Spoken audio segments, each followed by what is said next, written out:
Ladies and gentlemen, sit back and enjoy Mega Meeple.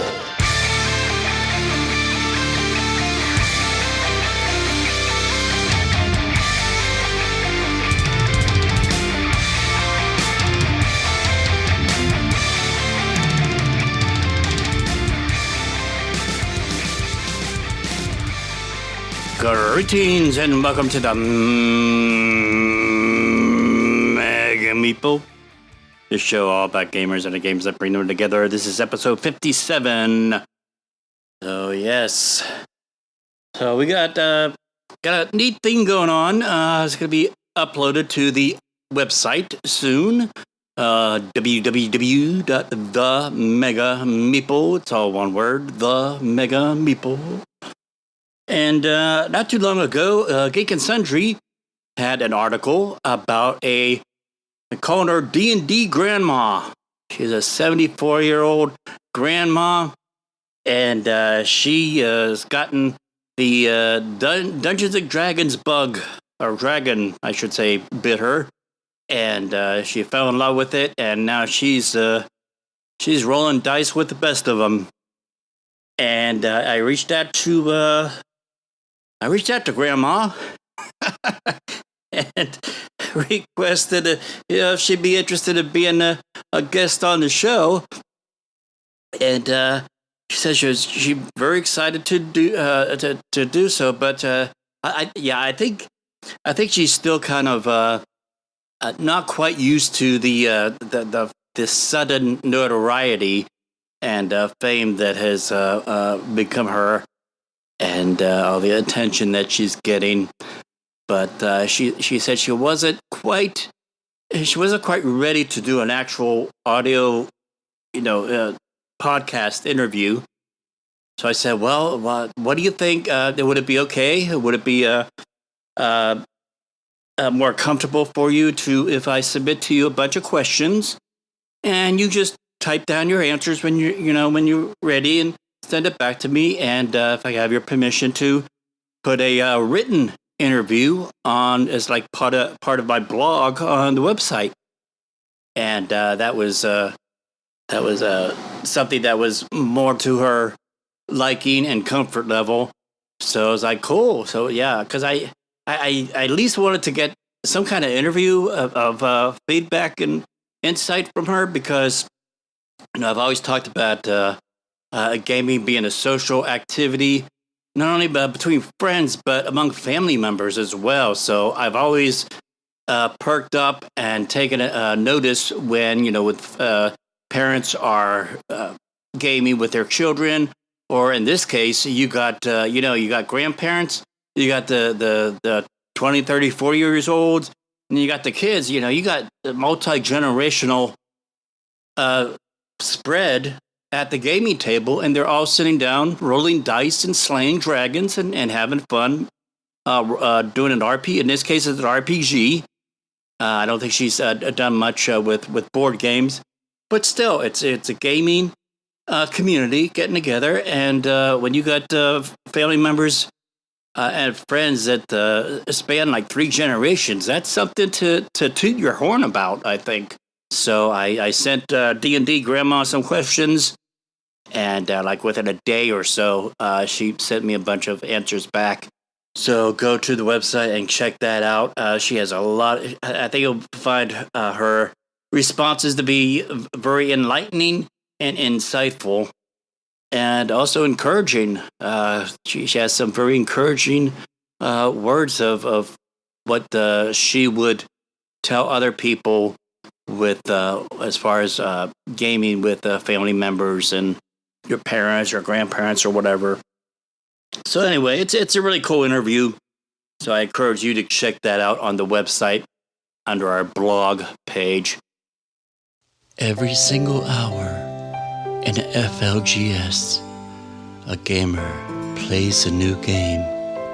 Out of the 98,000 games on BGG, only a few are given the playtime they deserve. For tens of thousands of games, the joy of being played by happy gamers everywhere is something that they will never know. Will you be an angel for one of these lost games? Every day, innocent games are ignored, unplayed, and left to die on the shelf of shame. And they are crying out for help. Please go to our Pod Pledge page and support the Mega Meeple with a monthly gift right now. For just $5 a month, only 17 cents a day, you'll help rescue a game from the dust bunnies. You'll provide card sleeving, miniature paints, dice rolling, and baggies. Go now and pledge to the Mega Meeple, and you'll receive numerous rewards, including shoutouts, as well as exclusive content and merch. A game can be given a second chance at life, thanks to you. Right now, there is a lonely game that desperately needs you. Your donation says, I care, and I'm here to help. Please donate right now. Links are found on the show notes of this episode and on the Mega Meeple website. Well, this week's episode is Kirk and Emily Dennison talking about Gearworks. That particular Kickstarter is going to be getting ready to get sent out to its backers, so I should be getting it in the next, I'd say, maybe 3 weeks or so. So looking forward to that. So I recorded this interview, when was that? About 3 months ago, I think. At least that, and so finally getting around to putting that on the podcast. So let's go to that interview right now. Welcome back to the Mega Meeple, and we have two guests with us this time. We have Kirk and Emily Dennison from Piecekeeper Games, and they just finished not too long ago a very successful Kickstarter for Gearworks. Kirk, Emily, how you doing? We are well. Thanks for having us on, Thomas. Oh, thank you for coming on. Congratulations on a successful Kickstarter. Looks like you guys had a pretty successful one where you just hit it right out of the park there. Thank you so much. Yeah, you had a pledge goal of $9,000, and you raised just a little over $45,000. So.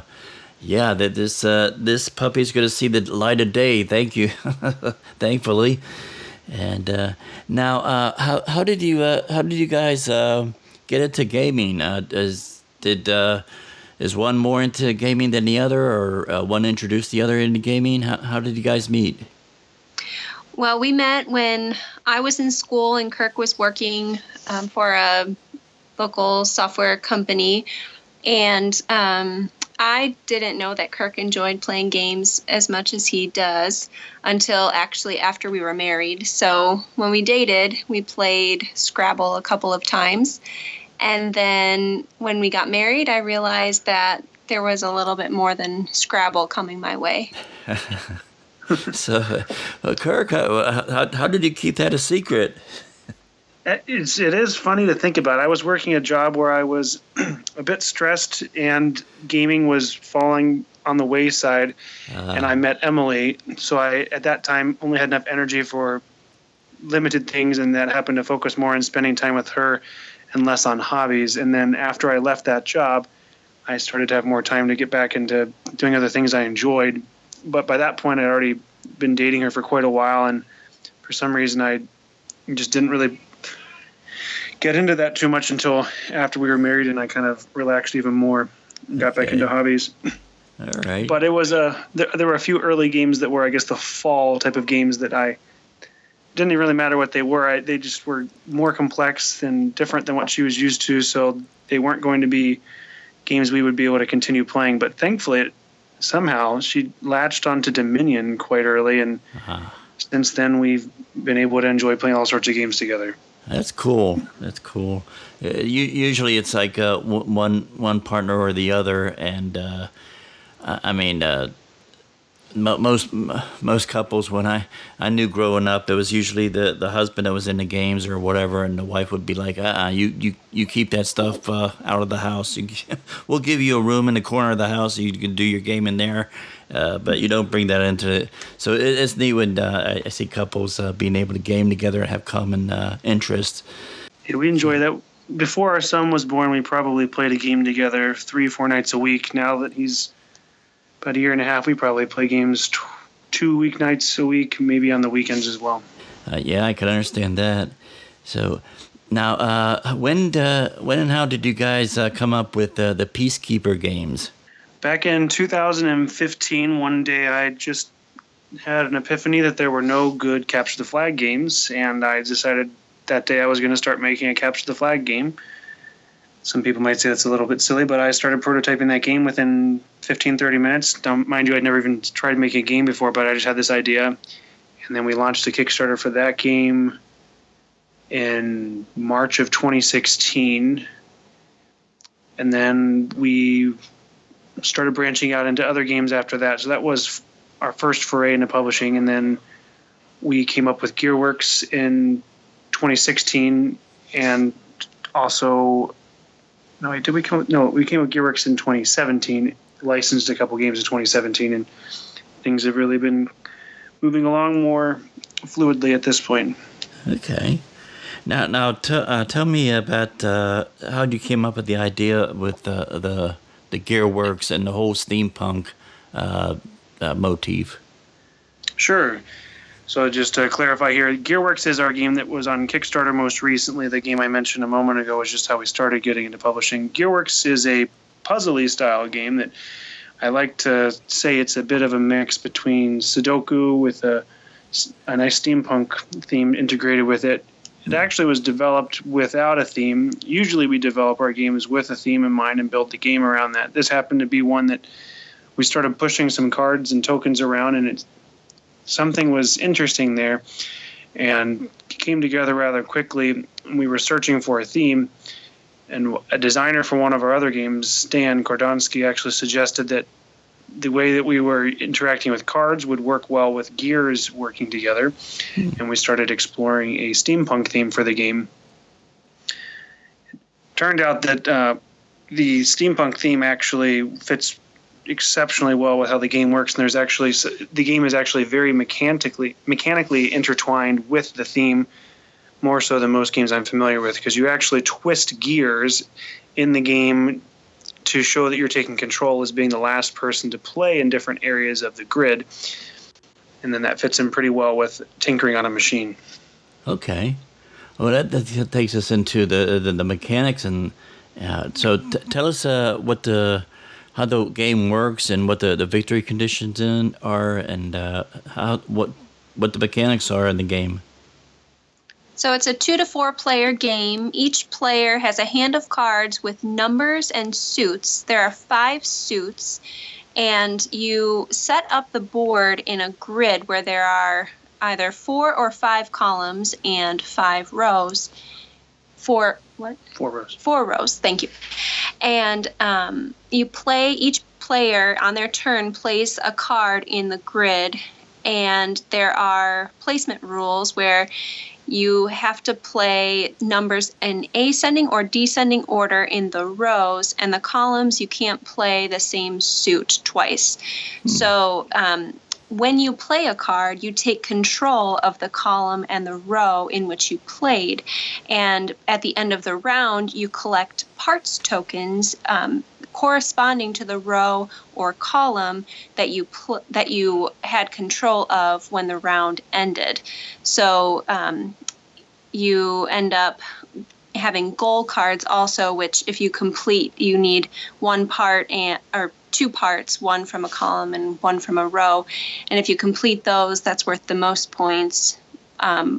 Free parts or loan parts are also worth points. And then there are also spark tokens, which you gain by doing what we call math.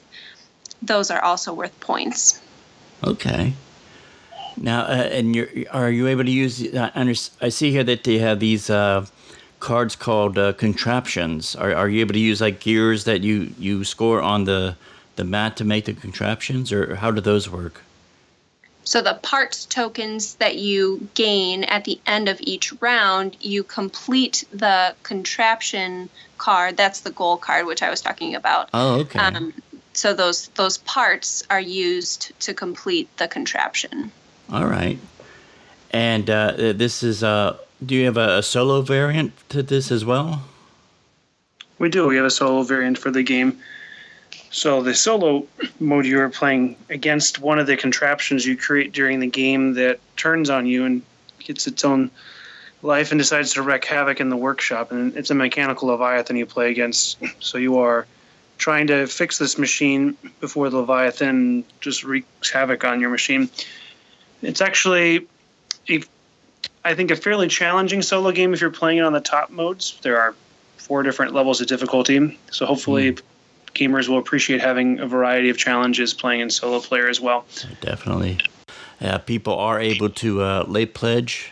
Yes, we do have a pledge manager that is open currently. If you were to go to the Kickstarter page, just Google for Gearworks, one word, Gearworks,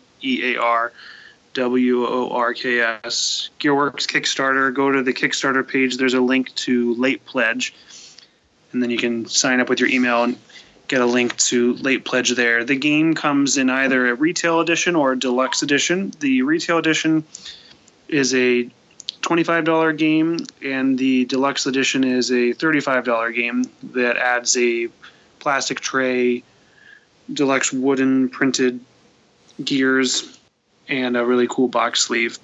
Okay. There's also an optional playmat that is pretty sweet that players have been appreciating as well. Oh yeah, okay, yeah. I know there was that was one of the first things that was people were hoping and requesting, and it's good to see that that's one of the add-ons there.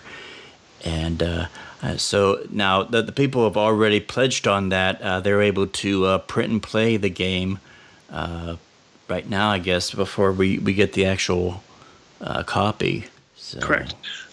And I noticed, I couldn't help but notice that as part of the thank yous and the credits, you listed Kane Klenko as, I guess, inputted some help with art direction. Yes, Kane's a good friend in Madison, actually. We live in Madison, Wisconsin. He works about 25, 30 minutes away from where I work, and he helps some with different other projects other than his own, and he weighed in on some of the art direction for the game to help us get the right steampunk ethos. We're really appreciative for his help. Okay, that's pretty cool. I'm a big fan of his Dead Men Tell No Tales. In fact, that was the very first board game I ever purchased. That really? Just yep. So I was really excited to see that game being given some love here recently with their Kickstarter with the Kraken. It's also a successful Kickstarter. So yeah, that's cool when we have gaming designers and people in the community. Just I have yet to come across any egos in the gaming community. It's like everybody's very willing to help out and assist one another, and just really, really helpful and accepting. So that's really good to see. It is definitely a very, very welcoming community, and people are willing to share from their expertise and their talents. Yeah. Now, before we sign off, if you've heard any of our other interviews, we have a little game that we like to play with our guests.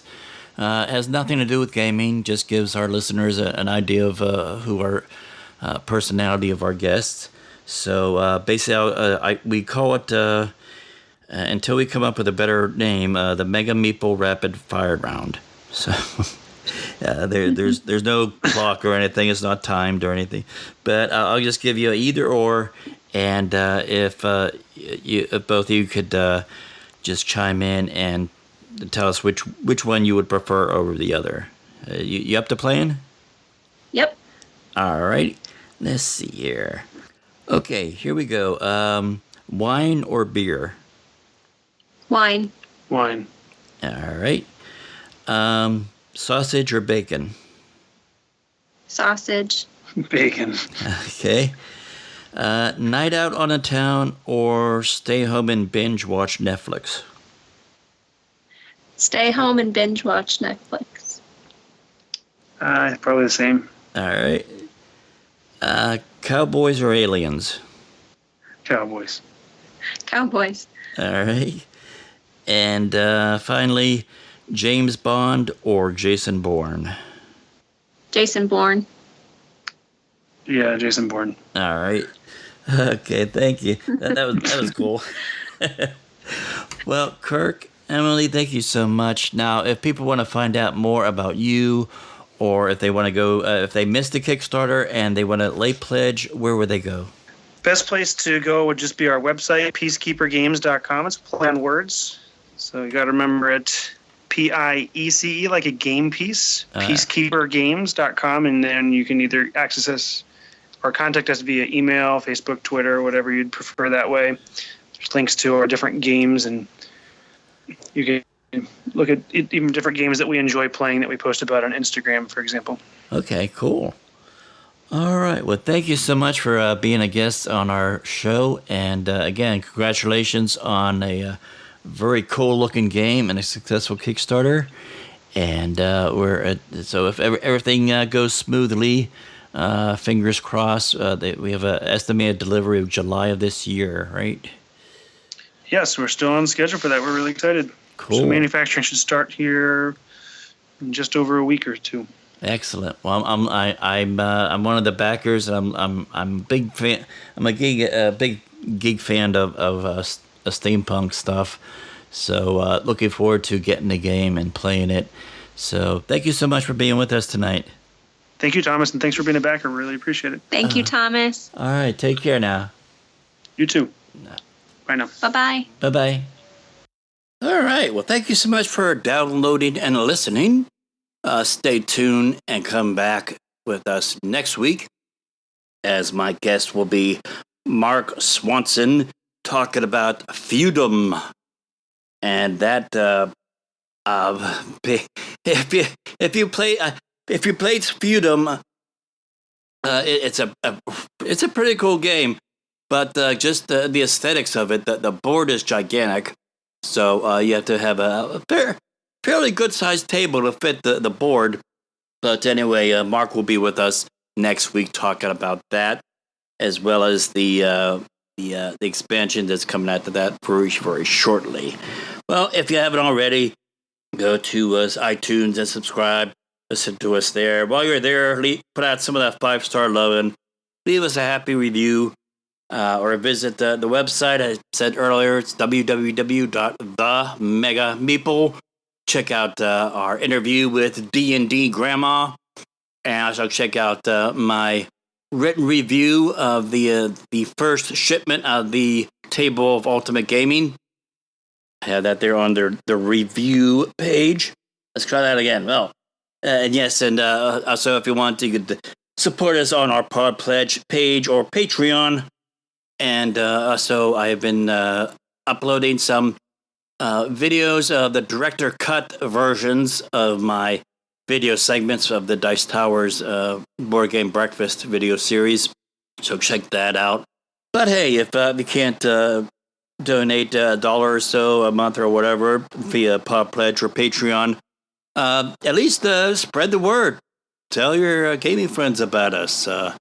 Because word of mouth really helps out. It goes a long way. So anyway, thank you so much for listening, and I hope you will join us again next week. Until then, we will see you at the gaming table.